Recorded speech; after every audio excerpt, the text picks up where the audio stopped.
ਆਣ ਦਿਖਾਉਣ ਵਾਲੀਆਂ ਜਿਹੜੀਆਂ ਗੱਲਾਂ ਨੇ ਉਹ ਵਿਰੋਧੀ ਤਾਂ ਕਰਦੇ ਚੰਗੇ ਨਹੀਂ ਲੱਗਦੇ ਹੈ, ਕਿਉਂਕਿ ਜਿਹੜੇ ਸਾਰੇ ਪੰਜਾਬ ਨੂੰ ਲੁੱਟ ਕੇ ਖਾ ਗਏ ਤੇ ਜਿਨ੍ਹਾਂ ਨੇ ਸਾਰੇ ਪੰਜਾਬ ਨੂੰ ਅੱਖਾਂ ਦਿਖਾਈਆਂ ਨੇ ਇੰਨੇ ਸਾਲ, ਉਹ ਇਹ ਗੱਲਾਂ ਕਰਦੇ ਚੰਗੇ ਨਹੀਂ ਲੱਗਦੇ ਹੈਗੇ। ਮੈਂ ਉਹਨਾਂ ਨੂੰ ਪੁੱਛਣਾ ਚਾਹੁੰਦਾ ਕਿ ਕੀ ਇਹ ਜੋ ਗੈਂਗ ਵਾਰਸ ਨੇ, ਗੈਂਗਸਟਰਸ ਨੇ, ਗੈਂਗ ਕਲਚਰ ਹੈ, ਇਹ ਸ਼ੈਸ਼ਵ ਜੀ 3 ਮਹੀਨਿਆਂ 'ਚ ਹੀ ਪੈਦਾ ਹੋ ਗਿਆ?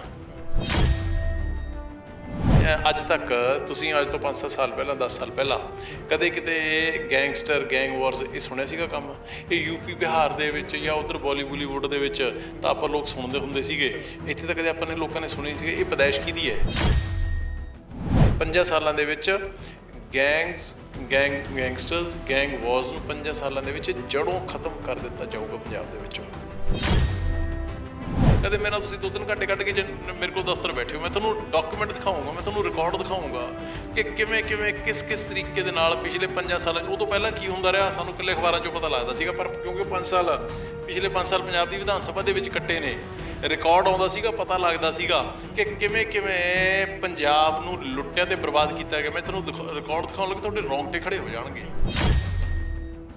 ਸਵਾਲ ਮੇਰਾ ਇਹ ਹੈ ਕੇਂਦਰ ਸਰਕਾਰ ਵਾਲਿਆਂ ਨੂੰ ਕਿ ਅੱਜ ਤੋਂ ਤਕਰੀਬਨ 1-1.5 ਮਹੀਨਾ ਪਹਿਲਾਂ ਮੋਹਾਲੀ ਦੇ ਵਿੱਚ ਇੰਟੈਲੀਜੈਂਸ ਦੇ ਹੈੱਡਕੁਆਟਰ ਦੇ ਉੱਪਰ RPG ਨਾਲ ਅਟੈਕ ਹੁੰਦਾ। RPG ਮੀਨਸ ਰੌਕਟ ਲਾਂਚਰ ਦੇ ਨਾਲ। ਮੈਨੂੰ ਇਹ ਦੱਸੋ, ਰੌਕਟ ਲਾਂਚਰ ਪੰਜਾਬ 'ਚ ਬਣ ਗਿਆ? ਦੋਸਤੋ, ਤੁਸੀਂ ਰੋਜ਼ਾਨਾ ਸਪੋਕਸਮੈਨ ਦੇਖ ਰਹੇ ਹੋ ਤੇ ਮੈਂ ਸ਼ੈਸ਼ਵ ਨਾਗਰਾ ਤੁਹਾਡੇ ਸਾਰਿਆਂ ਦਾ ਸਵਾਗਤ ਕਰਦਾ। ਸੰਗਰੂਰ ਜਿਮਨੀ ਚੋਣਾਂ ਨੂੰ ਲੈ ਕੇ ਸਿਆਸੀ ਅਖਾੜਾ ਪੱਕ ਚੁੱਕਿਆ। ਇਸ ਵਕਤ ਮੇਰੇ ਨਾਲ ਸੁਨਾਮ ਤੋਂ ਵਿਧਾਇਕ ਅਮਨ ਅਰੋੜਾ ਜੀ ਮੌਜੂਦ ਨੇ। ਸਭ ਤੋਂ ਪਹਿਲਾਂ ਤੁਹਾਡਾ ਸਵਾਗਤ ਹੈ। ਮਿਹਰਬਾਨੀ ਸ਼ੈਸ਼ਵ ਜੀ, ਥੈਂਕ ਯੂ ਸੋ ਮਚ। ਸੋ ਕਿਸ ਤਰ੍ਹਾਂ ਦਾ ਚੱਲ ਰਿਹਾ, ਕਿਉਂਕਿ ਹਲੇ ਇੰਨਾ ਜ਼ਿਆਦਾ ਜਿਹੜਾ ਲੋਕਾਂ ਦੇ ਵਿੱਚ ਅਸੀਂ ਜਾ ਕੇ ਗਰਾਊਂਡ 'ਤੇ ਜਾਂਦੇ ਸੀ, ਇੰਨੀ ਐਕਸਾਈਟਮੈਂਟ ਨਹੀਂ ਸੀਗੀ, ਪਰ ਹੁਣ ਹੌਲੀ ਹੌਲੀ ਤੇਜ਼ ਹੁੰਦੀ ਜਾ ਰਹੀ ਹੈ। ਤੁਸੀਂ ਵੀ ਅੱਜ ਇਕੱਠ ਪੂਰਾ ਸੀਗਾ, ਕੀ ਲੱਗਦਾ ਕਿਵੇਂ ਰਹੂਗਾ ਮਾਹੌਲ?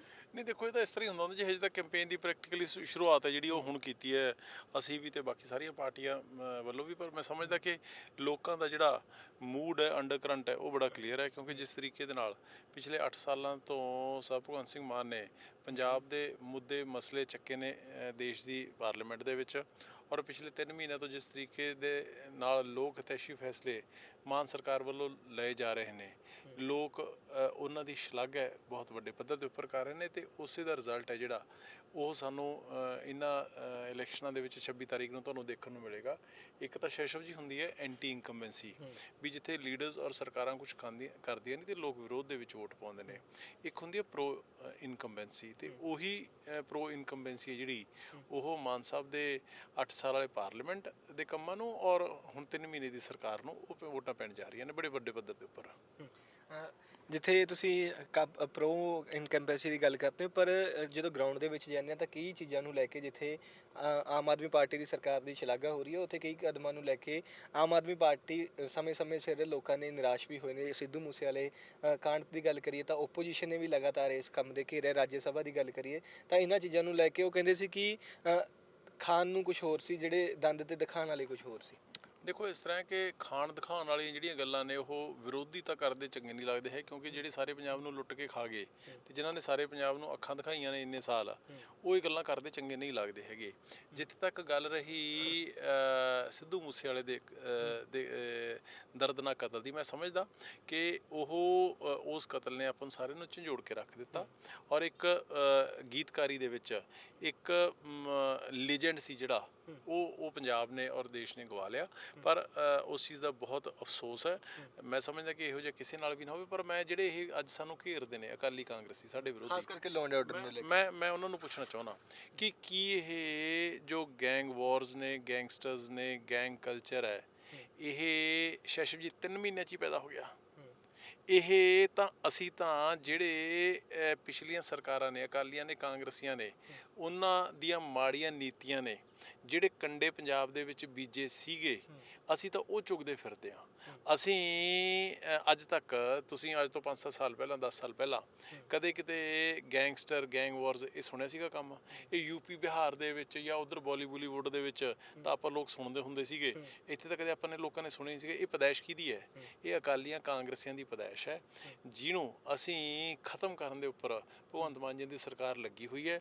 ਮੈਂ ਇਹ ਨਹੀਂ ਕਹਿੰਦਾ ਹੈਗਾ ਕਿ ਜੀ 3 ਮਹੀਨਿਆਂ 'ਚ ਅਸੀਂ ਬਹੁਤ ਕੁਛ ਕਰ ਦਿੱਤਾ ਨਾ, ਪਰ ਸਾਡੀ ਇੰਟੈਂਟ ਨੂੰ, ਸਾਡੀ ਮਨਸ਼ਾ ਨੂੰ, ਸਾਡੀਆਂ ਕੋਸ਼ਿਸ਼ਾਂ ਨੇ ਜਿਹੜੀਆਂ ਉਹ ਉਹਨਾਂ ਦੇ ਉੱਪਰ ਕਿਸੇ ਵੀ ਤਰ੍ਹਾਂ ਦਾ ਸਵਾਲ ਨਹੀਂ ਚੁੱਕਿਆ ਜਾ ਸਕਦਾ ਹੈਗਾ। ਸਾਡੀਆਂ ਮਨਸ਼ਾ ਜਿਹੜੀ ਉਹ 100% ਕਲੀਅਰ ਹੈ ਤੇ 5 ਸਾਲ ਦਾ ਮੈਂਡੇਟ ਹੈ। ਮੈਂ ਤੁਹਾਨੂੰ ਵਿਸ਼ਵਾਸ ਦਿਵਾਉਣਾ ਕਿ ਜਿਸ ਤਰੀਕੇ ਦੇ ਨਾਲ ਮਾਨ ਸਰਕਾਰ ਲੱਗੀ ਹੋਈ ਹੈ 5 ਸਾਲਾਂ ਦੇ ਵਿੱਚ ਗੈਂਗਸਟਰਸ ਗੈਂਗ ਵਾਰਸ ਨੂੰ 5 ਸਾਲਾਂ ਦੇ ਵਿੱਚ ਜੜੋਂ ਖਤਮ ਕਰ ਦਿੱਤਾ ਜਾਊਗਾ ਪੰਜਾਬ ਦੇ ਵਿੱਚੋਂ।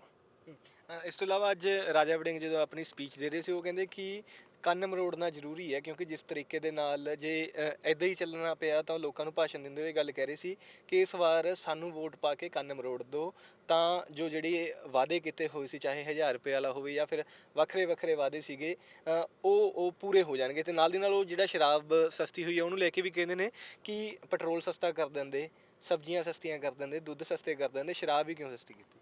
ਦੇਖੋ, ਇਸ ਤਰ੍ਹਾਂ ਜਿੱਥੇ ਤੱਕ ਕੰਨ ਮਰੋੜਨ ਦੀ ਗੱਲ ਰਾਜਾ ਵੜਿੰਗ ਨੇ ਕਹੀ ਹੈ, ਮੈਂ ਸਮਝਦਾ ਕਿ 70 ਸਾਲਾਂ ਦੇ ਵਿੱਚੋਂ ਤਕਰੀਬਨ 30-35 ਸਾਲ ਪੰਜਾਬ ਦੇ ਲੋਕਾਂ ਨੇ ਕਾਂਗਰਸ ਨੂੰ ਤੇ 30-35 ਸਾਲ ਅਕਾਲੀ ਦਲ ਨੂੰ ਵੋਟਾਂ ਪਾ ਕੇ ਕੰਨ ਮਰੋੜਨ ਦੀ ਗੱਲ ਤਾਂ ਛੱਡੋ, ਲੋਕਾਂ ਨੇ ਆਪਦੀ ਗਰਦਨ ਦਬਵਾ ਲਈ ਇਹਨਾਂ ਤੋਂ। ਸੋ ਇਸ ਕਰਕੇ ਲੋਕ ਸਮਝਦੇ ਨੇ ਕਿ ਕੰਨ ਮਰੋੜਨਾ ਉਹ ਕਿਹਨੂੰ ਕਹਿੰਦੇ ਨੇ। ਪਹਿਲਾਂ ਜਦੋਂ 5 ਸਾਲ ਪੈਰ ਥੱਲੇ ਬਟੇਰਾ ਆਇਆ ਸੀਗਾ 2017 ਦੇ ਵਿੱਚ, ਉਹ ਤੋਂ ਮਗਰੋਂ ਕਿਹੜਾ ਡੱਕਾ ਤੋੜਤਾ ਉਹਨਾਂ ਨੇ। ਸੋ ਇਸ ਕਰਕੇ ਲੋਕ ਹੁਣ ਇਹਨਾਂ ਦੀਆਂ ਬੇਵਕੂਫ ਬਣਾਉਣ ਵਾਲੀਆਂ ਗੱਲਾਂ ਦੇ ਵਿੱਚ ਨਹੀਂ ਆਉਣਗੇ। ਨੰਬਰ 1। ਨੰਬਰ 2, ਸ਼ਰਾਬ ਦੀ ਉਹਨਾਂ ਨੇ ਗੱਲ ਕੀਤੀ। ਮੈਂ ਤੁਹਾਨੂੰ ਸ਼ੈਸ਼ਵ ਜੀ ਮੈਂ ਪੁੱਛਣਾ ਚਾਹੁੰਦਾ ਵੈਸੇ ਤਾਂ ਹੁਣ ਜਿਹੜੀ ਸੈਸ਼ਨ ਆਉਣਾ ਇਹਦੇ ਵਿੱਚ ਐਕਸਾਈਜ਼ ਪਾਲਿਸੀ ਜਿਹੜੀ ਉਹ ਤੁਹਾਡੇ ਸਾਹਮਣੇ ਆ ਜਾਊਗੀ, ਪਰ ਸਵਾਲ ਇਹ ਹੈ ਵੀ ਜੇ ਸ਼ਰਾਬ ਸਸਤੀ ਕਰਕੇ 35 ਤੋਂ 60% ਸ਼ਰਾਬ ਸਸਤੀ ਕਰਕੇ ਪੰਜਾਬ ਦਾ ਰੈਵਨਿਊ ਹੈ ਜਿਹੜਾ ਸ਼ਰਾਬ ਦੇ ਵਿੱਚੋਂ ਜੇ ਉਹ ਤਕਰੀਬਨ 40-45% ਵੱਧ ਜਾਂਦਾ ਹੈ ਤੇ ਇਹਦਾ ਮਤਲਬ ਕੀ ਹੋਇਆ? ਹੁਣ ਤੱਕ ਇਹਨਾਂ ਤੋਂ 70 ਸਾਲਾਂ ਦੇ ਵਿੱਚ ਪੰਜਾਬ ਦੇ ਐਕਸਾਈਜ਼ ਦਾ ਸ਼ਰਾਬ ਦੇ ਰੈਵਨਿਊ ਕਲੈਕਸ਼ਨ ਹੈ ਜਿਹੜੀ ਆਮਦਨ ਹੈ ਜਿਹੜੀ ਉਹ 6100 ਕਰੋੜ ਤੋਂ ਨਹੀਂ ਟੱਪੀ ਹੈਗੀ। ਇਹਨਾਂ ਨੇ ਅੱਡੀਆਂ ਦਾ ਜ਼ੋਰ ਲਾ ਲਿਆ, ਪੱਬਾਂ ਭਰ ਹੋ ਲਏ ਹੋਏ ਇਹ, ਠੀਕ ਹੈ ਨਾ। ਤੇ ਅਸੀਂ 3 ਮਹੀਨਿਆਂ ਦੀ ਪਾਲਿਸੀ ਦੇ ਵਿੱਚ ਹੀ ਉਹ 6100 ਕਰੋੜ ਤੋਂ ਵਧਾ ਕੇ 9700 ਕਰੋੜ ਰੁਪਇਆ ਦਾ ਟਾਰਗੇਟ ਜਿਹੜਾ ਅਸੀਂ ਫਿਕਸ ਕੀਤਾ ਤੇ ਉਹ ਪੂਰਾ ਕਰਕੇ ਦਿਖਾਵਾਂਗੇ। ਉਹ ਕਿਉਂ? ਸ਼ਰਾਬ ਦਾ ਜਿੱਦਾਂ ਗੱਲ ਚੱਲਦੀ ਹੈ, ਤੁਹਾਡੇ ਧਿਆਨ ਦੇ ਵਿੱਚ ਹੋਊਗਾ, ਅਸੀਂ 5 ਸਾਲਾਂ ਦੇ ਵਿੱਚ ਵਿਧਾਨ ਸਭਾ ਦੇ ਵਿੱਚ ਵੀ ਬਹੁਤ ਵਾਰੀ ਇਸ਼ੂ ਰੇਜ਼ ਕੀਤਾ, ਪ੍ਰੈਸ ਕਾਨਫਰੰਸ ਵੀ ਕੀਤੇ ਨੇ, ਮੈਂ ਤਾਂ RTE ਦੇ ਵਿੱਚ ਵੀ ਖੁਲਾਸੇ ਕੀਤੇ ਸੀਗੇ। ਸ਼ਰਾਬ ਦਾ ਮਾਫੀਆ ਬੇਸਿਕਲੀ ਚੱਲਦਾ ਕਿਸ ਤਰੀਕੇ ਦੇ ਨਾਲ ਸੀਗਾ ਕਿ ਪੰਜਾਬ ਦੇ ਸ਼ਰਾਬ ਦੇ ਰੇਟ ਨੇ ਜਿਹੜੇ ਉਹ ਬਹੁਤ ਵੱਧ ਰੱਖੇ ਜਾਂਦੇ ਸੀਗੇ ਗੁਆਂਢੀ ਰਾਜਾਂ ਤੇ ਸੂਬਿਆਂ ਨਾਲੋਂ, ਠੀਕ ਹੈ। ਕੋਟਾ ਇਹਨਾਂ ਨੂੰ ਘੱਟ ਦਿੱਤਾ ਜਾਂਦਾ ਸੀਗਾ, ਰੇਟ ਵੱਧ ਕੋਟਾ ਘੱਟ, ਤੇ ਉਹ ਤੋਂ ਬਾਅਦ ਫਿਰ ਸਮਗਲਿੰਗ ਹੁੰਦੀ ਸੀਗੀ ਪੰਜਾਬ ਤੋਂ ਬਿਨਾਂ ਐਕਸਾਈਜ਼ ਡਿਊਟੀ ਭਰੇ ਉਹ ਬਾਹਰ ਜਾਂਦੀ ਸੀ ਤੇ ਬਾਹਰੋਂ ਉਹ ਪੰਜਾਬ ਦੇ ਵਿੱਚ ਲਿਆਂਦੀ ਸੀਗੀ 2 ਨੰਬਰ ਦੀ ਸ਼ਰਾਬ। ਇਹ ਸਾਰੇ ਦਾ ਸਾਰਾ ਮਾਫੀਆ ਨੈਕਸਸ ਸੀ ਜਿਹੜਾ ਇਹ ਸਰਕਾਰਾਂ, ਲੀਡਰ, ਅਫਸਰ ਤੇ ਸ਼ਰਾਬ ਦੇ ਮਾਫੀ ਨੇ ਜਿਹੜੇ ਉਹ ਰਲ ਮਿਲ ਕੇ ਚਲਾ ਰਹੇ ਸੀਗੇ।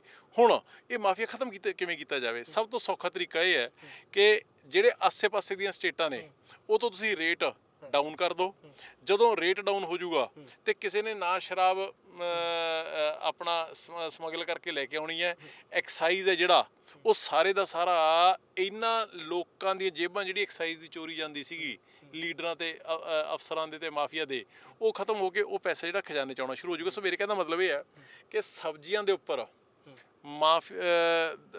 ਔਰ ਪੈਟਰੋਲ ਦੇ ਉੱਪਰ ਮਾਫੀਆ ਨਹੀਂ ਚੱਲਦਾ ਹੈਗਾ, ਇਸ ਲੈਵਲ ਦਾ ਨਹੀਂ ਚੱਲਦਾ ਹੈਗਾ। ਮਾੜੀ ਮੋਟੀ ਮੇਰੀ ਗੱਲ ਸਮਝੋ ਇੱਕ ਮਿੰਟ, ਮਾੜੀ ਮੋਟੀ ਕੋਈ 2 ਨੰਬਰ ਦਾ ਧੰਦਾ ਚੱਲਦਾ ਹੋਵੇ, ਕੋਈ ਹੇਰਾਫੇਰੀ ਚੱਲਦੀ ਹੋਵੇ ਤਾਂ ਅਲੱਗ ਗੱਲ ਹੈ, ਪਰ ਇਸ ਤਰੀਕੇ ਦੇ ਨਾਲ ਸਰਕਾਰ ਦੀ ਨੱਕ ਦੀ ਹੇਠ ਸਰਕਾਰ ਦਾ ਆਰਗੇਨਾਈਜ਼ਡ ਮਾਫੀਆ ਨਹੀਂ ਚੱਲਦਾ ਹੈਗਾ।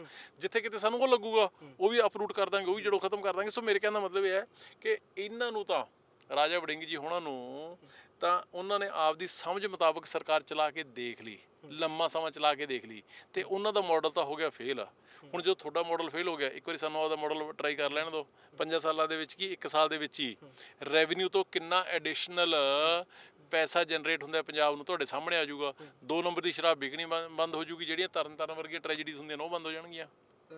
ਇੱਕ ਪੰਜਾਬੀ ਦੀ ਕਹਾਵਤ ਹੈ ਕਿ ਕਿਸੇ ਨੂੰ ਰਵਾ ਕੇ ਹੱਸਿਆ ਤਾਂ ਕੀ ਹੱਸਿਆ, ਕਿਸੇ ਨੂੰ ਉਜਾੜ ਕੇ ਵਸਿਆ ਤਾਂ ਕੀ ਵਸਿਆ। ਤੁਸੀਂ ਬੜੇ ਸੂਝਵਾਨ ਲੀਡਰ ਹੋ, ਕਿ ਪੰਜਾਬ ਕੋਲੇ ਇੱਕੋ ਹਿੱਲਾ ਹੈ ਕਿ ਐਕਸਾਈਜ਼ ਦੇ ਥਰੂ ਹੀ ਖਜ਼ਾਨਾ ਭਰਿਆ ਜਾ ਸਕਦਾ? ਬਿਲਕੁਲ ਨਹੀਂ, ਹੋਰ ਬਹੁਤ ਵਸੀਲੇ ਨੇ। ਮਾਈਨਿੰਗ ਦੇ ਵਿੱਚੋਂ ਬਹੁਤ ਪੈਸਾ ਕਮਾਇਆ ਜਾ ਸਕਦਾ ਹੈ, ਪਾਵਰ ਸੈਕਟਰ ਦੇ ਵਿੱਚ ਬਹੁਤ ਪੈਸਾ ਕਮਾਇਆ ਜਾ ਸਕਦਾ ਹੈ। ਜਿਹੜਾ ਤੁਹਾਡਾ ਪੈਸਾ ਕਮਾਇਆ ਨਹੀਂ, ਇਨ ਦ ਸੈਂਸ ਬਚਾਇਆ ਜਾ ਸਕਦਾ ਪਾਵਰ ਦੇ ਵਿੱਚੋਂ। ਤੁਹਾਡਾ ਜਿੰਨੀ ਕਰਪਸ਼ਨ ਹੋ ਰਹੀ ਹੈ ਉਹਦੇ ਵਿੱਚੋਂ ਬਹੁਤ ਪੈਸਾ ਜਨਰੇਟ ਹੋ ਸਕਦਾ ਹੈ। ਬਹੁਤ ਸਾਰੇ ਹੀਲੇ ਵਸੀਲੇ ਨੇ, ਪਰ ਕੀ ਤੁਸੀਂ, ਮੈਂ ਤੁਹਾਨੂੰ ਸਵਾਲ ਕਰਦਾ ਹੁਣ ਮੋੜਵਾਂ, ਕੀ ਰੈਵਨਿਊ ਵਾਲਾ ਪੈਸਾ ਜਿਹੜਾ ਇਹਨਾਂ ਲੋਕਾਂ ਦੀਆਂ ਜੇਬਾਂ ਜਾ ਰਿਹਾ ਉਹ ਬਚਾਉਣ ਤੇ ਸਾਡੀ ਜ਼ਿੰਮੇਵਾਰੀ ਨਹੀਂ ਹੈਗੀ? ਸਾਡੀ ਜ਼ਿੰਮੇਵਾਰੀ ਹੈਗੀ ਨਾ ਜੀ। ਸੋ ਉਹੀ ਕੰਮ ਕਰਨ ਲੱਗੇ ਹੋਏ ਆ।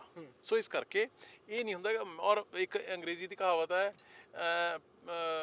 Penny saved is penny earned. 1 ਰੁਪਿਆ ਜਿਹੜਾ ਤੁਸੀਂ ਬਚਾਉਨੇ ਹੋ ਉਹ ਕਮਾਏ ਦੇ ਬਰਾਬਰ ਹੈ। ਹੁਣ ਤੱਕ ਲੁੱਟ ਮੱਚੀ ਪਈ ਸੀਗੀ ਤੇ ਉਸ ਦੀਆਂ ਤੁਸੀਂ ਜੇ ਮੇਰੇ ਨਾਲ ਨਾ ਜੀ ਕਦੇ ਬੈਠੇ ਹੋ, ਬਜਟ ਆ ਜਾਣਾ ਹੁਣ, ਕਦੇ ਮੇਰੇ ਨਾਲ ਤੁਸੀਂ 2-3 ਘੰਟੇ ਕੱਢ ਕੇ ਮੇਰੇ ਕੋਲ ਦਫ਼ਤਰ ਬੈਠੇ ਹੋ, ਮੈਂ ਤੁਹਾਨੂੰ ਡਾਕੂਮੈਂਟ ਦਿਖਾਊਂਗਾ, ਮੈਂ ਤੁਹਾਨੂੰ ਰਿਕਾਰਡ ਦਿਖਾਊਂਗਾ ਕਿ ਕਿਵੇਂ ਕਿਸ ਤਰੀਕੇ ਦੇ ਨਾਲ ਪਿਛਲੇ 5 ਸਾਲਾਂ 'ਚ, ਉਹ ਤੋਂ ਪਹਿਲਾਂ ਕੀ ਹੁੰਦਾ ਰਿਹਾ ਸਾਨੂੰ ਇਕੱਲੇ ਅਖਬਾਰਾਂ 'ਚੋਂ ਪਤਾ ਲੱਗਦਾ ਸੀਗਾ, ਪਰ ਕਿਉਂਕਿ ਪਿਛਲੇ 5 ਸਾਲ ਪੰਜਾਬ ਦੀ ਵਿਧਾਨ ਸਭਾ ਦੇ ਵਿੱਚ ਕੱਟੇ ਨੇ, ਰਿਕਾਰਡ ਆਉਂਦਾ ਸੀਗਾ, ਪਤਾ ਲੱਗਦਾ ਸੀਗਾ ਕਿ ਕਿਵੇਂ ਪੰਜਾਬ ਨੂੰ ਲੁੱਟਿਆ ਤੇ ਬਰਬਾਦ ਕੀਤਾ ਗਿਆ। ਮੈਂ ਤੁਹਾਨੂੰ ਰਿਕਾਰਡ ਦਿਖਾਉਣ ਲੱਗੇ ਤੁਹਾਡੇ ਰੌਂਗਟੇ ਖੜੇ ਹੋ ਜਾਣਗੇ। ਸੋ ਇਸ ਕਰਕੇ ਮੇਰੇ ਕਹਿਣ ਦਾ ਮਤਲਬ ਹੈ ਕਿ ਅਸੀਂ ਪੰਜਾਬ ਦੇ ਕੱਲੇ ਪੈਸੇ ਨੂੰ, ਪੰਜਾਬ ਦੇ ਲੋਕਾਂ ਦੇ ਕੱਲੇ ਮਿਹਨਤ ਨਾਲ ਕਮਾਏ ਹੋਏ ਪੈਸੇ ਨੂੰ ਅਸੀਂ ਬਚਾਉਣ ਲੱਗੇ ਹੋਏ ਹਾਂ। ਤੇ ਆਉਣ ਵਾਲੇ ਸਮੇਂ ਦੇ ਵਿੱਚ ਜਿਹੜੀਆਂ ਘਾਰੇ ਇਹਨਾਂ ਨੇ, ਜਿਹੜੇ ਖੱਡਾਂ ਇਹਨਾਂ ਨੇ ਪਾਈਆਂ ਹੋਈਆਂ ਨੇ ਖਜ਼ਾਨੇ ਨੂੰ, ਸਾਰੀਆਂ ਬੰਦ ਕਰਕੇ ਲੋਕਾਂ ਦਾ ਪੈਸਾ ਲੋਕਾਂ ਤੱਕ ਪਹੁੰਚਦਾ ਕਰਾਂਗੇ। ਤੁਸੀਂ ਉਹਨੀ ਗੱਲ ਕੀਤੀ ਕਿ ਜੇ ਲਾਅ ਐਂਡ ਆਰਡਰ ਖਰਾਬ ਹੁੰਦਾ ਸੀਗਾ ਜਿਸ ਤਰੀਕੇ ਦੇ ਨਾਲ ਅੱਜ ਤੋਂ 10 ਸਾਲ ਪਹਿਲਾਂ ਪੰਜਾਬ ਦੇ ਵਿੱਚ ਸੁਣਨ ਲੱਗ ਗਏ, ਇੱਦਾਂ ਕਦੇ ਨਹੀਂ ਸੁਣਿਆ ਸੀ। ਯੂਪੀ ਦੇ ਵਿੱਚ ਇੱਦਾਂ ਸੁਣਿਆ ਜਾਂਦਾ ਸੀ, ਬਿਹਾਰ ਦੇ ਵਿੱਚ ਇੱਦਾਂ ਦਾ ਸੁਣਿਆ ਜਾਂਦਾ ਸੀ। ਇਸੇ ਚੀਜ਼ ਨੂੰ ਬੀਜੇਪੀ ਇਹ ਪ੍ਰਚਾਰ ਕਰ ਰਹੀ ਹੈ ਕਿ IT ਸੈੱਲ ਪੂਰਾ ਐਕਟਿਵ ਹੋਇਆ ਹੋਇਆ ਕਿ ਜੇ ਪੰਜਾਬ ਦੇ ਵਿੱਚ ਲਾਅ ਐਂਡ ਆਰਡਰ ਠੀਕ ਕਰਨਾ ਹੈ ਤਾਂ ਯੋਗੀ ਵਰਗਾ ਜਿਹੜਾ ਮੁੱਖ ਮੰਤਰੀ ਚਾਹੀਦਾ ਹੈ। ਜਿਸ ਤਰੀਕੇ ਦੇ ਨਾਲ ਯੂਪੀ ਦੇ ਅੰਦਰ ਗੁੰਡਾ ਰਾਜ ਖਤਮ ਹੋ ਗਿਆ, ਉਸੇ ਤਰ੍ਹਾਂ ਪੰਜਾਬ ਦੇ ਵਿੱਚ ਜੇ ਗੁੰਡਾ ਰਾਜ ਖਤਮ ਕਰਨਾ ਹੈ ਤਾਂ ਬੀਜੇਪੀ ਨੂੰ ਮੌਕਾ ਦਿਓ। ਦੇਖੋ ਚਲੋ ਉਹ ਤਾਂ ਪ੍ਰਚਾਰ ਕਰਨ ਦੇ ਲਈ ਉਹ ਤਾਂ ਜੋ ਮਰਜ਼ੀ ਕਹੀ ਜਾਣ। ਉਹਨਾਂ ਤੋਂ ਇੰਨੀ ਦੇਰ ਦੇ ਵਿੱਚ ਅੱਜ 8 ਸਾਲ ਹੋ ਗਏ ਉਹਨਾਂ ਨੂੰ ਸੈਂਟਰ ਦੇ ਵਿੱਚ, ਉਹਨਾਂ ਨੂੰ ਅੱਜ ਤਕਰੀਬਨ 3-4 ਸਾਲ ਹੋ ਗਏ ਨੇ JK ਨੂੰ ਤੋੜ ਕੇ, JK ਦੀ UT ਬਣਾ ਕੇ ਉੱਥੇ ਸੈਂਟਰ ਰਾਜ ਕਰਕੇ ਉੱਥੇ ਕਿਉਂ ਉਹਨਾਂ ਤੋਂ ਕੰਟਰੋਲ ਹੋ ਗਿਆ। ਦੇਖੋ ਗੱਲ ਨੂੰ ਸਮਝੋ, ਤੁਸੀਂ ਯੋਗੀ ਦੇ 6 ਸਾਲਾਂ ਦੀ ਐਗਜ਼ਾਮਪਲ ਦੇ ਰਹੇ ਹੋ, ਸਾਨੂੰ 2.5 ਮਹੀਨਿਆਂ ਬਾਅਦ। ਮੈਂ ਕੇਂਦਰ ਸਰਕਾਰ ਵਾਲੇ ਨੂੰ ਪੁੱਛਣਾ ਚਾਹੁੰਦਾ, ਚਲੋ ਗੱਲ ਮੁਕਾਓ, ਪਿਛਲੇ 3 ਮਹੀਨਿਆਂ ਦੇ ਵਿੱਚ ਕਈ ਗੈਂਗਸਟਰਸ ਤੇ ਗੈਂਗ ਵਾਰਸ ਹੋਈਆਂ ਨੇ, ਵੀ ਕਤਲ ਨੇ ਜਿਹੜੇ ਉਹ ਹੋਏ ਨੇ, ਕੋਈ ਦੋ ਰਾਏ ਨਹੀਂ ਹੈ। ਜਿਹੜਾ ਨੰਗਲ ਜਿਹੜਾ ਮੁੰਡਾ ਕਬੱਡੀ ਪਲੇਅਰ ਮਾਰਿਆ ਗਿਆ ਸੀ ਸੰਦੀਪ ਨੰਗਲ, ਉਹਦੇ ਕਾਤਲ ਨੇ ਜਿਹੜੇ ਉਹ ਸਰਕਾਰ ਨੇ ਫੜ ਲਏ। ਵੱਡੀਆਂ ਅਚੀਵਮੈਂਟਸ ਨੇ ਜਿਹੜੀਆਂ ਉਹ ਸਿੱਧੂ ਮੂਸੇਵਾਲੇ ਦੇ ਕਾਤਲਾਂ ਨੂੰ ਫੜਨ ਦੇ ਵਿੱਚ ਜਿਹੜੀਆਂ ਨੇ ਉਹ ਹੋ ਚੁੱਕੀਆਂ ਨੇ। ਜਿਹੜਾ ਮੈਂ ਸਵਾਲ ਮੇਰਾ ਇਹ ਹੈ ਕੇਂਦਰ ਸਰਕਾਰ ਵਾਲਿਆਂ ਨੂੰ ਕਿ ਅੱਜ ਤੋਂ ਤਕਰੀਬਨ 1-1.5 ਮਹੀਨਾ ਪਹਿਲਾਂ ਮੋਹਾਲੀ ਦੇ ਵਿੱਚ ਇੰਟੈਲੀਜੈਂਸ ਦੇ ਹੈੱਡਕੁਆਟਰ ਦੇ ਉੱਪਰ RPG ਨਾਲ ਅਟੈਕ ਹੁੰਦਾ। RPG ਮੀਨਸ ਰੌਕਟ ਲਾਂਚਰ ਦੇ ਨਾਲ। ਮੈਨੂੰ ਐਂ ਦੱਸੋ, ਰੌਕਟ ਲਾਂਚਰ ਪੰਜਾਬ 'ਚ ਬਣ ਗਿਆ? ਕਿੱਥੋਂ ਆਇਆ? ਅੱਤਵਾਦ ਦੇ ਦਿਨਾਂ ਦੇ ਵਿੱਚ ਵੀ ਜੀ ਸ਼ੈਸ਼ਵ ਜੀ, ਅੱਤਵਾਦੀਆਂ ਕੋਲ ਰੌਕਟ ਲਾਂਚਰ ਨਹੀਂ ਸੀਗੇ, ਹੁਣ ਕਿੱਥੋਂ ਆ ਗਏ? ਪੰਜਾਬ ਦੇ ਵਿੱਚ ਤਾਂ ਨਹੀਂ ਕਿਸੇ ਨੇ ਮੈਨੂਫੈਕਚਰ ਕੀਤੇ, ਆਏ ਤਾਂ ਇੰਟਰਨੈਸ਼ਨਲ ਬਾਰਡਰ ਤੋਂ ਨੇ। ਉਹਦਾ ਜ਼ਿੰਮੇਵਾਰ ਕੌਣ ਹੈ ਜੀ? ਸਿੱਧੂ ਮੂਸੇਵਾਲੇ ਦੇ ਕਤਲ ਦੇ ਵਿੱਚ AN-94 ਵਰਤੀ ਜਾਂਦੀ ਹੈ। AN-94 ਉਹ ਵੈਪਨ ਹੈ ਜਿਹੜਾ ਰਸ਼ੀਆ ਜਾਂ ਇਜ਼ਰਾਈਲੀ ਆਰਮੀ ਕੋਲੇ ਹੈ। ਪੰਜਾਬ 'ਚ ਮੈਨੂਫੈਕਚਰ ਹੋ ਗਈ ਜੀ ਉਹ ਕਿੱਥੋਂ ਆਈ ਹੈ? ਇੰਟਰਨੈਸ਼ਨਲ ਬਾਰਡਰ ਤੋਂ ਆਈ ਹੈ। ਇੰਟਰਨੈਸ਼ਨਲ ਬਾਰਡਰ ਤੇ ਜ਼ਿੰਮੇਵਾਰੀ ਕਿਹਦੀ ਹੈ ਜੀ? ਸੈਂਟਰ ਸਰਕਾਰ ਦੀ। ਮੇਰੇ ਕਹਿਣ ਦਾ ਮਤਲਬ ਹੈ ਕਿ ਐਵੇਂ ਲੋਕਾਂ ਨੂੰ ਪਹਿਲਾਂ ਆਮ ਆਦਮੀ ਦਾ ਲੀਡਰ ਦੇਖਿਆ ਜਿਹੜਾ ਇਹਨਾਂ ਚੀਜ਼ਾਂ ਤੇ ਖੁੱਲ ਕੇ ਕਹਿ ਰਿਹਾ, ਨਹੀਂ ਤਾਂ ਹਰ ਕੋਈ ਪਲੜਾ। ਮੈਂ ਕਹਿੰਦਾ ਜੀ ਮੈਂ ਕਹਿੰਦਾ ਜਿੱਥੇ ਅਸੀਂ ਗਲਤ ਹਾਂ ਸਾਨੂੰ ਦੱਸੋ, ਅਸੀਂ ਐਡਮਿਟ ਕਰਾਂਗੇ, ਅਸੀਂ ਕਿਹੜਾ ਭੱਜਦੇ ਹਾਂ। ਸਾਨੂੰ ਅਸੀਂ ਜੇ ਵਿਰੋਧੀ ਧਿਰ ਦੇ ਵਿੱਚ ਜੇ ਅਸੀਂ ਵਿਰੋਧੀ ਧਿਰ ਦੇ ਵਿੱਚ ਅਸੀਂ ਬੇਬਾਕੀ ਨਾਲ ਸਵਾਲ ਸਰਕਾਰ ਨੂੰ ਕਰ ਸਕਦੇ ਹਾਂ, ਤੇ ਜੇ ਸਾਨੂੰ ਲੋਕਾਂ ਨੇ ਸੱਤਾ ਸੰਭਾਤੀ ਤੇ ਸਾਨੂੰ ਸਾਡਾ ਜਵਾਬ ਦੇਣ ਦੀ ਵੀ ਸਾਡੀ ਡਿਊਟੀ ਬਣਦੀ ਹੈ। ਪਰ ਇਹ ਸਵਾਲ ਕੌਣ ਪੁੱਛੂਗਾ ਕਿ ਜੀ ਮਿਜ਼ਾਈਲ ਤੇ ਰੌਕਟ ਲਾਂਚਰ ਆ ਕਿੱਥੋਂ ਗਿਆ, AN-94 ਆ ਕਿੱਥੋਂ ਗਈ? ਆਪਦੇ ਸਵਾਲਾਂ ਦਾ ਜਵਾਬ ਤਾਂ ਦਿੰਦੇ ਨਹੀਂ ਹੈਗੇ, ਸਾਨੂੰ ਸਵਾਲ ਕਰੀ ਜਾਂਦੇ ਨੇ। 2.5 ਮਹੀਨਿਆਂ ਦੇ ਵਿੱਚ ਸਾਨੂੰ ਕਹਿੰਦੇ ਨੇ ਵੀ ਇਹ ਸਾਰਾ ਕੁਝ ਠੀਕ ਕਰ ਦੇਣਾ। ਕਰਤੂਤਾਂ ਤੁਹਾਡੀਆਂ ਕੀਤੀਆਂ ਹੋਈਆਂ ਅਕਾਲੀਆਂ ਕਾਂਗਰਸੀ ਦੀਆਂ ਸਰਕਾਰਾਂ ਦੀਆਂ, ਗੈਂਗਸਟਰ ਉਹਨਾਂ ਨੇ ਪੈਦਾ ਕੀਤੇ ਹੋਏ, ਗੈਂਗਵਾਰਾਂ ਉਹਨਾਂ ਦੀਆਂ ਕਰਾਈਆਂ ਹੋਈਆਂ, ਇੰਟਰਨੈਸ਼ਨਲ ਲੈਵਲ ਦੇ ਵੈਪਨ ਨੇ ਜਿਹੜੇ ਉਹ ਉਹਨਾਂ ਨੂੰ ਇੰਟਰਨੈਸ਼ਨਲ ਬਾਰਡਰ ਦੇ ਜ਼ਰੀਏ ਆ ਰਹੇ ਨੇ ਕਿਸੇ ਨਾ ਕਿਸੇ ਪਾਸਿਓਂ, ਤੇ ਸਵਾਲ ਸਾਡੇ ਤੇ। ਸੋ ਇਸ ਕਰਕੇ ਮੇਰੇ ਕਹਿਣ ਦਾ ਮਤਲਬ ਹੈ ਕਿ ਇਹਨਾਂ ਗੱਲਾਂ ਦੇ ਵਿੱਚੋਂ ਨਿਕਲਣਾ ਕੁਛ ਨਹੀਂ ਹੈਗਾ। ਆਪਾਂ ਇਸ ਪਾਸੇ ਚੱਲੀਏ ਕਿ ਪੰਜਾਬ ਨੂੰ ਮੁੜ ਘੁੱਗ ਵਸਦਾ ਪੰਜਾਬ ਹੈ ਜਿਹੜਾ, ਸ਼ਾਂਤੀਪੂਰਵਕ ਪੰਜਾਬ ਹੈ ਜਿਹੜਾ, ਉਹ ਕਿਵੇਂ ਬਣਾਉਣਾ ਹੈ। ਇਸ ਤੋਂ ਇਲਾਵਾ ਹੁਣ ਜਿਮਨੀ ਚੋਣ ਨੂੰ ਲੈ ਕੇ ਗੱਲ ਕਰਦੇ ਹਾਂ। ਗਰਮੇਲ ਸਿੰਘ ਹੋਰਾਂ ਦੀ ਕੀ ਲੱਗਦਾ ਹੈ ਕਿ ਪੋਜੀਸ਼ਨ ਕੀ ਹੈ? ਕਿਉਂਕਿ ਨਵਾਂ ਚਿਹਰਾ ਹੈ, ਪਹਿਲਾਂ ਤਾਂ ਸਰਪੰਚ ਸੀਗੇ, ਹੁਣ ਸਿੱਧਾ ਪਾਰਟੀ ਨੇ ਐਡੀ ਵੱਡੀ ਜ਼ਿੰਮੇਵਾਰੀ ਦਿੱਤੀ ਹੈ। ਲੱਗਦਾ ਕਿ ਲੋਕ ਜਿਸ ਤਰੀਕੇ ਦੇ ਨਾਲ, ਕਿਉਂਕਿ ਭਗਵੰਤ ਮਾਨ ਇੱਥੋਂ ਦੇ MP ਰਹੇ ਨੇ, ਤੇ ਉਹ ਜਿਹੜਾ ਉਹ ਬਦਲ ਹੈ ਉਹ ਸਵੀਕਾਰ ਕਰ ਪਾਉਣਗੇ, ਉਹ ਜਿਹੜਾ ਨਹੀਂ ਬਿਲਕੁਲ ਸਵੀਕਾਰ ਕਰ ਪਾਉਣਗੇ ਜੀ। ਆਮ ਆਦਮੀ ਪਾਰਟੀ ਦੇ ਆਮ ਘਰਾਂ ਦੇ ਧੀਆਂ ਪੁੱਤਾਂ ਨੂੰ ਜੇ ਲੋਕ ਪੰਜਾਬ ਦੇ ਲੋਕ ਐਮਐਲਏ ਬਣਾ ਸਕਦੇ ਨੇ, ਮੰਤਰੀ ਬਣਾ ਸਕਦੇ ਨੇ, ਮੁੱਖ ਮੰਤਰੀ ਬਣਾ ਸਕਦੇ ਨੇ, ਤੇ ਫਿਰ ਐਮਪੀ ਕਿਉਂ ਨਹੀਂ ਬਣਾਉਣਗੇ। ਔਰ ਪਿਛਲੇ ਜਿਵੇਂ ਮੈਂ ਤੁਹਾਨੂੰ ਸ਼ੁਰੂ ਦੇ ਵਿੱਚ ਦੱਸਿਆ ਕਿ ਪ੍ਰੋ ਇਨਕੰਬੈਂਸੀ ਹੈ ਜਿਹੜੀ, ਉਹ ਜੋ ਭਗਵੰਤ ਮਾਨ ਜੀ ਨੇ ਦੇਸ਼ ਦੀ ਪਾਰਲੀਮੈਂਟ ਦੇ ਵਿੱਚ ਪੰਜਾਬ ਦੇ ਮੁੱਦੇ ਚੱਕੇ ਨੇ, ਉਹਨਾਂ ਨੂੰ ਦੇਖ ਕੇ ਬਹੁਤ ਵੱਡੀ ਪ੍ਰੋ ਇਨਕੰਬੈਂਸੀ ਹੈਗੀ। ਤੇ ਇੱਕ ਵੱਡੇ ਪੱਧਰ ਦੇ ਉੱਪਰ ਵੱਡੀ ਲੀਡ ਦੇ ਨਾਲ ਇੱਕ ਆਮ ਘਰ ਦਾ ਮੁੰਡਾ ਜਿਹੜਾ ਕਿ ਸਰਪੰਚ ਬਣਿਆ ਪਿੰਡ ਦਾ, ਉਹਨੂੰ ਦੇਸ਼ ਦੀ ਪਾਰਲੀਮੈਂਟ ਦੇ ਵਿੱਚ ਸੰਗਰੂਰ ਲੋਕ ਸਭਾ ਦੇ ਲੋਕ ਨੇ ਜਿਹੜੇ ਪਹੁੰਚਾਉਣ ਜਾ ਰਹੇ ਨੇ। ਹੁਣੀ ਅਸੀਂ ਪਿੰਡ ਦੇ ਵਿੱਚ ਵੀ ਸਰਵੇ ਕਰਕੇ ਆ ਰਹੇ ਹਾਂ, ਉੱਥੇ ਬਜ਼ੁਰਗਾਂ ਨਾਲ ਗੱਲ ਹੋਈ, ਉਹ ਕਹਿੰਦੇ ਕਿ ਅਸੀਂ ਤਾਂ ਸਾਰਿਆਂ ਨੂੰ ਮੌਕਾ ਦੇ ਕੇ ਦੇਖ ਲਿਆ, ਹੁਣ ਅਸੀਂ ਦੇਣਾ ਸਿਮਰਜੀਤ ਸਿੰਘ ਮਾਨ ਨੂੰ। ਨਹੀਂ ਚਲੋ ਦੇਖੋ, ਲੋਕਤੰਤਰ ਦੀ ਇਹੀ ਖੂਬਸੂਰਤੀ ਹੁੰਦੀ ਹੈ ਜੀ। ਹਰੇਕ ਬੰਦੇ ਦੀ ਆਪੋ ਆਪਣੀ ਇੱਛਾ ਹੁੰਦੀ ਹੈ, ਆਪੋ ਆਪਣੀ ਮਨਸ਼ਾ ਹੁੰਦੀ ਹੈ, ਆਪੋ ਆਪਣਾ ਹੱਕ ਹੁੰਦਾ ਕਿ ਉਹਨੇ ਕਿਹਨੂੰ ਵੋਟ ਦੇਣੀ ਹੈ। ਹੁਣ ਜੇ ਚਾਰ ਬਜ਼ੁਰਗ ਬੈਠੇ ਹੋਣਗੇ, ਕੋਈ ਸਿਮਰਨਜੀਤ ਸਿੰਘ ਮਾਨ ਜੀ ਦੇ ਹੱਕ ਦੀ ਗੱਲ ਕਰਦਾ ਹੋਊਗਾ, ਕੋਈ ਅਕਾਲੀ ਦਲ ਦੀ ਗੱਲ ਕਰਦਾ ਹੋਊ, ਕੋਈ ਬੀਜੇਪੀ ਦੀ, ਕੋਈ ਕਾਂਗਰਸ ਦੀ, ਕੋਈ ਆਮ ਆਦਮੀ ਪਾਰਟੀ ਦੀ।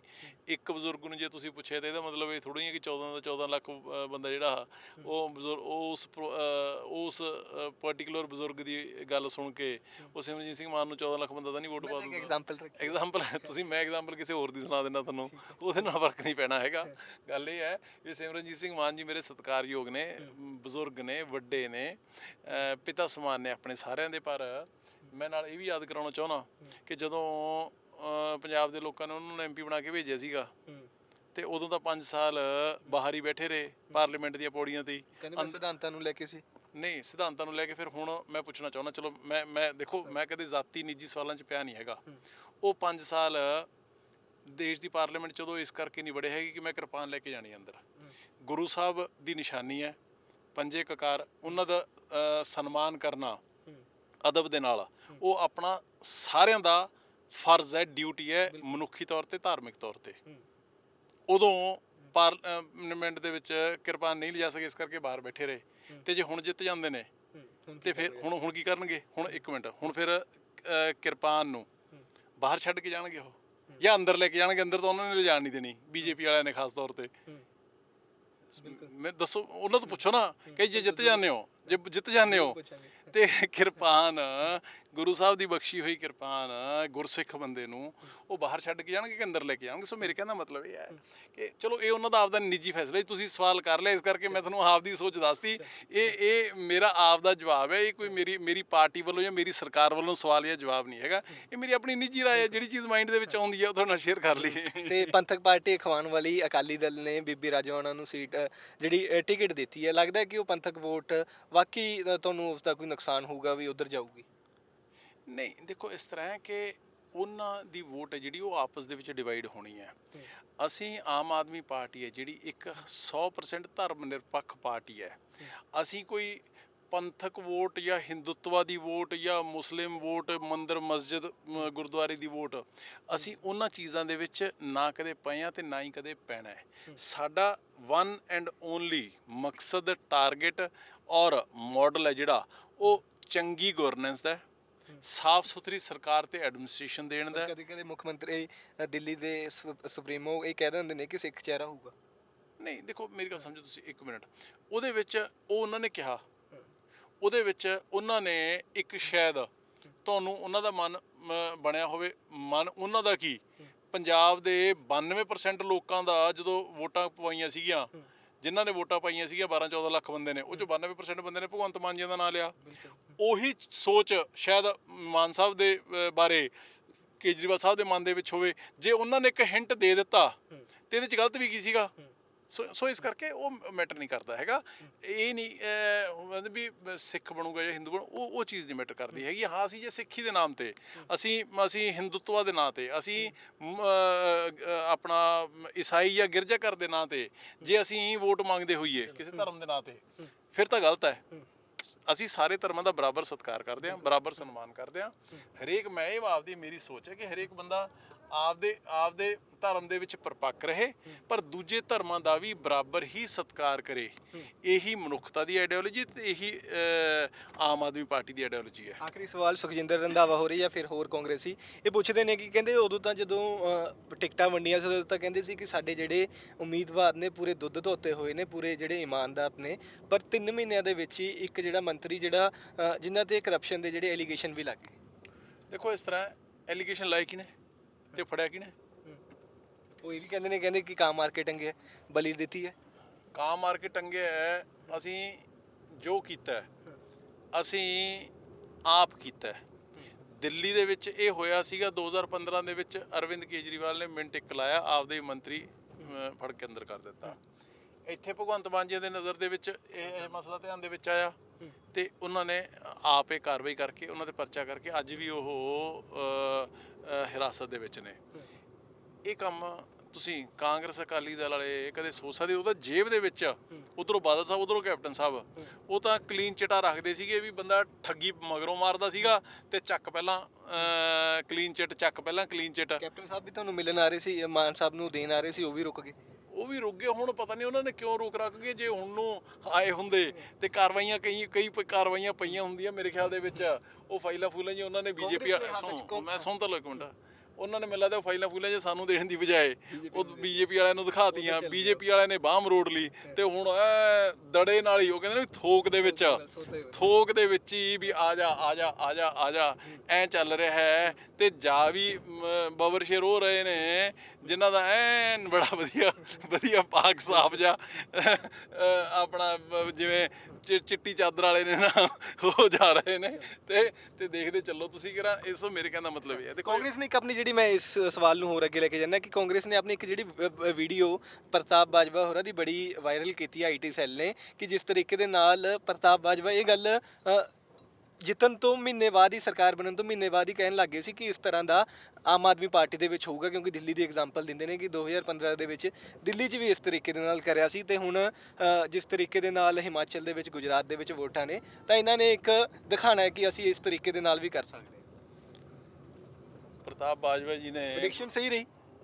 ਇੱਕ ਮਿੰਟ, ਪ੍ਰੈਡਿਕਸ਼ਨ ਸਹੀ ਰਹੀ ਕਿ ਨਹੀਂ ਸਹੀ ਰਹੀ? ਸਵਾਲ ਇਹ ਹੈ ਕਿ ਅੱਜ ਤੱਕ ਪ੍ਰਤਾਪ ਬਾਜਵਾ ਹੋਣਾ ਦੀਆਂ ਸਰਕਾਰਾਂ ਵੀ ਬਹੁਤ ਰਹਿ ਲੀਆਂ, ਅੱਜ ਤੱਕ ਕਿਸੇ ਮਾਈ ਦੇ ਲਾਲ ਨੇ ਕਰਕੇ ਦਿਖਾਇਆ ਜੋ ਆਮ ਆਦਮੀ ਪਾਰਟੀ ਤੇ ਭਗਵੰਤ ਮਾਨ ਨੇ ਕਰਕੇ ਦਿਖਾਤਾ?